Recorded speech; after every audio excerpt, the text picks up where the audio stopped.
ಶಾಂತಿ ದೂತರು. ಇಂಗ್ಲೀಷಲ್ಲಿ ಪೀಸ್ ಅನ್ನೋದಕ್ಕೆ ಸ್ಪೆಲ್ಲಿಂಗ್ ನೀವೇ ನೋಡ್ಕೊಳ್ಳಿ. PIECEನೂ ಪೀಸೆ, PEACEನೂ ಪೀಸೆ. ಸೊ ಇವರು ಯಾವ ಲವರ್ಸು ಅನ್ನೋದನ್ನು ನೀವು ನೋಡ್ಕೊಳ್ಳಿ. ಹಿಂದೂಗಳನ್ನು ಅವರು ಹಳಿಯೋದು, ನಾನ್ ಹಿಂದೂಸ್ ಹಳಿಯೋದು ಯಾವ ವಿಚಾರಕ್ಕೆ ಅಂದರೆ ಯೂರಿನ್ ಡ್ರಿಂಕರ್ಸ್ ಅಂತ. ಆಯಿತು ಸ್ವಾಮಿ, ಯಾವ್ಯಾವ ಔಷಧಿಯಲ್ಲಿ ಯಾವ್ಯಾವುದರ ಯೂರಿನ್ ಇದೆ ಅಂತ ನಿಮಗೆ ಗೊತ್ತಾ? ಪ್ರಪಂಚದಲ್ಲಿ ಪ್ರಾಣಿಗಳ, ಮನುಷ್ಯರ, ಇನ್ನೊಂದರ ಮತ್ತೊಂದರ ಯೂರಿನನ್ನು, ಹಿಕ್ಕೆಗಳನ್ನು ಸಾಕಷ್ಟು ಔಷಧಿಯಾಗಿ ಬಳಸ್ತಾ ಇರೋದು ಉಂಟು.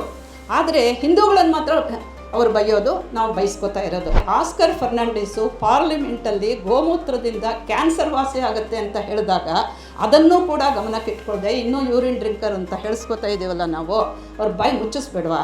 ಗಾವೋ ವಿಶ್ವಸ್ಯ ಮಾತರಹ ಅಂತ ಹೇಳುವಂತಹ ನಮ್ಮ ದೇಶದಲ್ಲಿ ಇವತ್ತು ಏನಾಗಿದೆ ಅಂತ ಹೇಳಿದ್ರೆ, ಕ್ಷೀರಸಾಗರ ಭಟ್ಟರ ಮನೆಯಲ್ಲಿ ಮಜ್ಜಿಗೆಗೆ ತತ್ವಾರ ಅನ್ನೋವಂಥ ಪರಿಸ್ಥಿತಿ ಬಂದಿದೆ. ಕ್ಷೀರಸಾಗರ ಭಟ್ರಂತೆ, ಆದರೆ ಮಜ್ಜಿಗೆಗೂ ಗತಿ ಇಲ್ಲ ಅಂತ. ಅಂದರೆ ಯಾವ ಗೋವನ್ನು ಆಧರಿಸಿ ಪೂಜಿಸಿ ಅದರ ಉಪಯೋಗ ಮನುಷ್ಯನಿಗೆ ಯಾವ ಥರದಲ್ಲಿ ಆಗಬಹುದು ಅನ್ನೋದನ್ನೆಲ್ಲ ಪರೀಕ್ಷಿಸಿ ವೈದ್ಯ ಪದ್ಧತಿಯನ್ನೇ ಮಾಡಿಕೊಂಡಿರುವಂತಹ ಈ ಭಾರತೀಯರಿಗೆ ಇವತ್ತಿನ ದಿವಸ ಗೋವಧೆ ಮಾಡಬೇಡಿ ಅಂತ ಕೂಗ್ಕೊಳ್ಳುವಂಥ ಕೆಲಸ ಬಂದಿದೆ. ಯಾವ ಸರ್ಕಾರಗಳು ಕೂಡ ಇದಕ್ಕೆ ಪೂರ್ತಿ ಕಿವಿಗೊಟ್ಟಿಲ್ಲ. ಗೋವನ್ನು ಆರಾಧಿಸುವಂಥವರು ಗೋವಧೆಯನ್ನೇ ಮಾಡಬೇಕು ಅನ್ನುವಂತಹ ಮಹಾನುಭಾವರು ಇದ್ದಾರಲ್ಲ ನಮ್ಮ ದೇಶದಲ್ಲಿ. ಈ ಎರಡು ಗುಂಪುಗಳ ಮಧ್ಯೆ ಈ ದೇವಾಸುರ ಸಂಗ್ರಾಮ ಅವತ್ತಿಂದ ನಡೀತಾ ಇದೆ. 1200 ವರ್ಷಗಳ ಹಿಂದೆ ನಮ್ಮ ದೇಶದಲ್ಲಿ ಶುರು ಆಯಿತು. ಅವತ್ತಿಂದ ಇವತ್ತಿನವರೆಗೂ ಇದು ನಡೀತಾನೇ ಇದೆ ಅಂತ ಹೇಳಬೇಕು. ವಿಶ್ವಾಮಿತ್ರರು ಮಹರ್ಷಿ ವಸಿಷ್ಠರನ್ನು ಚಾಲೆಂಜ್ ಮಾಡಿ ಅವ್ರು ಏನು ಪಡೆದ್ರು ಅಂತ ಹೇಳಿದ್ರೆ ಬ್ರಹ್ಮರ್ಷಿ ಪದವಿಯನ್ನು ಪಡೆದರು. ಅಂದರೆ ಗೋವಿನ ಪ್ರಾಮುಖ್ಯ ಏನು ಅನ್ನೋದನ್ನು ತಿಳ್ಕೊಂಡ ತಕ್ಷಣ ಆ ಸುರಭಿಯನ್ನು ತನಗೆ ಕೊಡಬೇಕು ಅಂತ ವಸಿಷ್ಠರ ಹತ್ರ ಇವರು ಕಿತ್ತಾಟ ಶುರು ಮಾಡಿದ್ರು. ಅದು ಬರದೇ ಇರೋವಾಗ ಅವರು ಅದನ್ನು ಚಾಲೆಂಜಾಗಿ ಸ್ವೀಕರಿಸಿ, ತುಂಬ ದೊಡ್ಡ ಯುದ್ಧನೇ ನಡೆಯುತ್ತೆ, ಇದನ್ನು ಸವಾಲನ್ನು ಸ್ವೀಕರಿಸಿ ಅವರು ಬ್ರಹ್ಮರ್ಷಿ ಆದರು. ಇವತ್ತಿನ ದಿವಸ ಏನಾಗ್ತಿದೆ ಅಂತ ನಮಗೆ ಗೊತ್ತಿದೆ. ಇವತ್ತು ಗೋವಧೆ ನಿರಂತರವಾಗಿ ನಡೀತಾ ಇದೆ. ಸ್ಲಾಟರ್ ಹೌಸಸ್ ಸಂಖ್ಯೆ ಜಾಸ್ತಿ ಆಗ್ತಾ ಇದೆ. ಅದನ್ನು ಯಾರೂ ಕೂಡ ತಡೆಯೋಕ್ಕೆ ಸಾಧ್ಯವಾಗ್ತಾ ಇಲ್ಲ. ಇದು ತುಂಬ ನೋವಿನ ಸಂಗತಿ. ಇದಿರಲಿ. ಇನ್ನೊಂದು, ನಾವು ಈ ವಿಷಯವನ್ನು ತಮ್ಮಲ್ಲಿ ಅರಿಕೆ ಮಾಡ್ಕೋಬೇಕು ಅಂತಲೇ ನಾನು ಮನಸ್ಸು ಮಾಡಿಕೊಂಡಿದ್ದೆ. ಏನಂತ ಹೇಳಿದ್ರೆ, ನಾವು ಗೋವು ಅತ್ಯಂತ ಸಾಧು ಪ್ರಾಣಿ, ಪೂಜನೀಯವಾದಂಥದ್ದು, ಆರಾಧನೀಯವಾಗಿರುವಂಥದ್ದು, ಅನೇಕ ಉಪಯೋಗಗಳು ನಮ್ಮಲ್ಲಿ ಇದೆ. ನಾವು ಕೂಡ ಹಿಂದೂಗಳು ಯಾರು ಗೋವನ್ನು ಪೂಜಿಸ್ತೀವೋ ನಾವು ತುಂಬ ಸಾಧುಗಳಾಗ್ಬಿಟ್ಟಿದ್ದೀವಿ. ನಮಗೆ ಆಕ್ರಮಕ ಶೈಲಿಯೇ ಇಲ್ಲ. ಅಂದರೆ ಡಿಫೆನ್ಸಿವ್ ಆಗೇ ಪ್ಲೇ ಮಾಡ್ತೀವಿ ನಾವು. ಇದು ಅಫೆನ್ಸಿವ್ ಆಗಿ ಮಾಡುವಂಥ ಕೆಲಸವೇ ಇಲ್ಲ ನಮ್ಮ ಹತ್ರ. ಆ ಉದ್ದೇಶವೇ ಇಲ್ಲದೇ ಇರುವಂಥದ್ದು ತುಂಬ ವಿಚಿತ್ರ, ವಿಶೇಷ. ಅದರಿಂದ ನಾವು ಇನ್ನೂ ಏಟಗಳು ತಿಂತಾನೇ ಇದ್ದೀವಿ. ಇದಕ್ಕೆ ಉದಾಹರಣೆಯಾಗಿ ಒಂದು ಸಣ್ಣ ಪ್ರಸಂಗವನ್ನು ಹೇಳ್ತೇನೆ. ಆಪರೇಷನ್ ಸಿಂಧೂರದ ಬಗ್ಗೆ ಸಾಕಷ್ಟು ಜನ ಅವರ ಕಮೆಂಟ್ಸನ್ನು ಹಾಕಿದ್ದಾರೆ. ಒಂದು ಹುಡುಗಿ ಶರ್ಮಿಷ್ಠಾ ಅಂತ ನಿಮಗೆ ಗೊತ್ತಿದೆ, ವೆಸ್ಟ್ ಬೆಂಗಾಲ್ ಹುಡುಗಿ. ಅವಳನ್ನು ಹರಿಯಾಣದಲ್ಲಿ ಅರೆಸ್ಟ್ ಮಾಡಿದ್ರು. ಯಾಕೆ ಅಂದರೆ ಆಪರೇಷನ್ ಸಿಂಧೂರದ ಬಗ್ಗೆ ಅವರು ಹಿತವಾಗಿ ಒಳ್ಳೆಯ ಮಾತುಗಳನ್ನು ಅದರ ಪರವಾಗಿ ಮಾತಾಡಿದ್ದಕ್ಕೆ. ಇದನ್ನು ವಿರೋಧಿಸಿ ಅವರು ಏನೋ ಕೆಲವು ಮಾತುಗಳನ್ನು ಹೇಳಿದರು. ಅದನ್ನು ವಿರೋಧಿಸಿ ಒಬ್ಬ ಪೀಸ್ ಲವರ್, ಶಾಂತಿ ದೂತರು, ಇಂಗ್ಲೀಷಲ್ಲಿ ಪೀಸ್ ಅನ್ನೋದಕ್ಕೆ ಸ್ಪೆಲ್ಲಿಂಗ್ ನೀವೇ ನೋಡ್ಕೊಳ್ಳಿ ಏನು ಅಂತ. PIECEನೂ ಪೀಸೆ, PEACEನೂ ಪೀಸೆ. ಸೊ ಇವರು ಯಾವ ಲವರ್ಸು ಅನ್ನೋದನ್ನು ನೀವು ನೋಡ್ಕೊಳ್ಳಿ. ಇಂಥ ಒಬ್ಬ ಪೀಸ್ ಲವರ್ ಅವನ ಟ್ವೀಟಲ್ಲಿ ಒಂದು ಮಾತು ಹೇಳಿದ್ದಾನೆ. ಏನಂದರೆ, ಯೂರಿನ್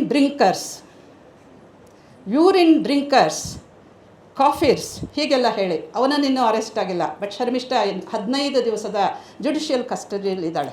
ವೆಸ್ಟ್ ಬೆಂಗಾಲಲ್ಲಿ ಏನು ನಡೀತಾ ಇದೆ ಅಂತ ನಮಗೆಲ್ಲ ಗೊತ್ತೇ ಇದೆ. ಆಯಿತು, ಇದನ್ನು ಯಾತಕ್ಕೆ ಇಲ್ಲಿ ಪ್ರಸ್ತಾಪ ಮಾಡ್ತಿದ್ದೀನಿ ಅಂತ ಹೇಳಿದ್ರೆ, ನೋಡಿ, ಹಿಂದೂಗಳನ್ನು ಅವರು ಹಳಿಯೋದು, ನಾನ್ ಹಿಂದೂಸ್ ಹಳಿಯೋದು ಯಾವ ವಿಚಾರಕ್ಕೆ ಅಂದರೆ ಯೂರಿನ್ ಡ್ರಿಂಕರ್ಸ್ ಅಂತ. ಆಯಿತು ಸ್ವಾಮಿ, ಯಾವ್ಯಾವ ಔಷಧಿಯಲ್ಲಿ ಯಾವ್ಯಾವುದರ ಯೂರಿನ್ ಇದೆ ಅಂತ ನಿಮಗೆ ಗೊತ್ತಾ?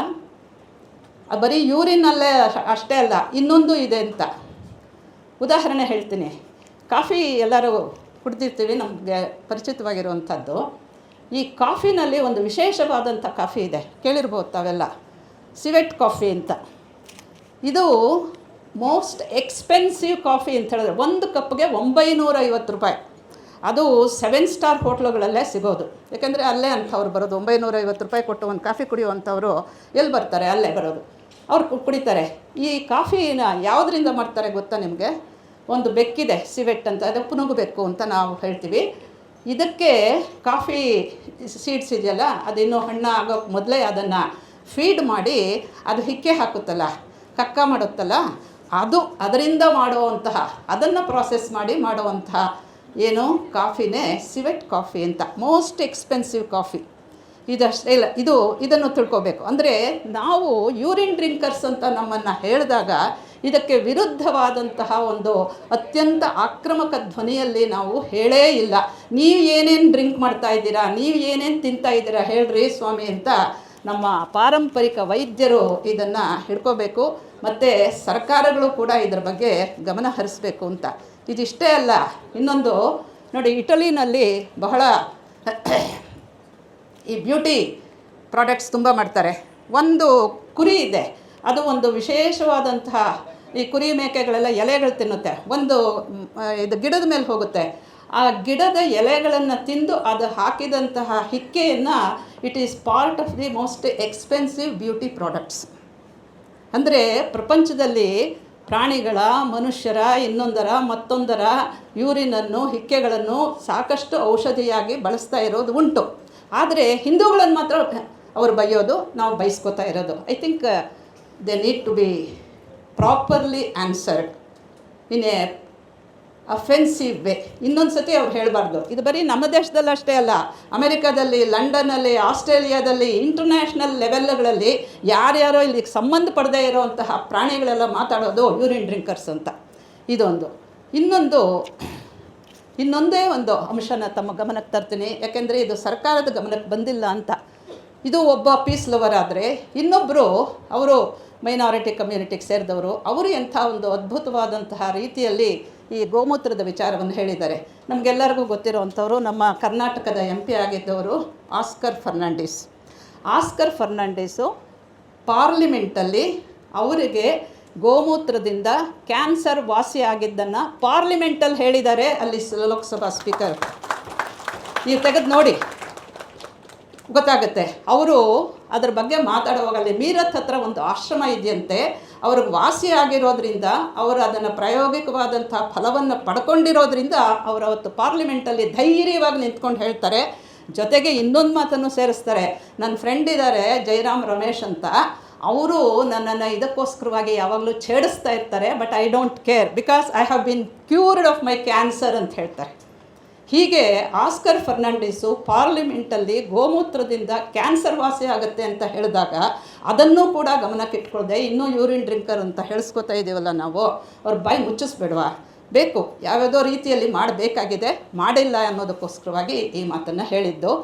ಹಾಗಾಗಿ ಈ ವಿಚಾರ ಬರೀ ಗೋವನ್ನು ಉಳಿಸೋದು ಅಂತಷ್ಟೇ ಅಲ್ಲ, ಗೋವಿನ ಸುತ್ತ ಇರುವಂತಹ ಅನೇಕ ಅಂಶಗಳು, ವೈದ್ಯಕೀಯ ಅಂಶಗಳು, ಮನುಷ್ಯರಿಗೆ ಅತ್ಯಂತ ಹಿತಕಾರಕವಾದಂತಹ ಅಂಶಗಳನ್ನು ಕೂಡ ಇವರು ಈ ರೀತಿ ಲೇವಡಿ ಮಾಡೋದು, ಅಣಕಿಸೋದು, ಹೀಯಾಳಿಸೋದು ಮಾಡ್ತಾ ಇದ್ದಾರಲ್ಲ, ಇದನ್ನಾದರೂ ನಿಲ್ಲಿಸುವಂತಹ ಒಂದು ಕಾರ್ಯ ಕೂಡ ಗೋ ಸೇವಕರಿಗೆ ಸೇರಿದ್ದು, ಸರ್ಕಾರಗಳಿಗೆ ಸೇರಿದ್ದು ಅಂತ ಹೇಳ್ತಾ ನಾನು ನನ್ನ ಮಾತನ್ನು ಮುಗಿಸ್ತೇನೆ. ಯಾಕೆಂದರೆ ನಾನು ಹೇಳಿ ಕೇಳಿ ಕಾಲೇಜ್ ಲೆಕ್ಚರರ್ ಆಗಿದ್ದವಳು, ಬೆಲ್ಲೊಡಿದ್ರೇ ನಿಲ್ಲಿಸೋದು.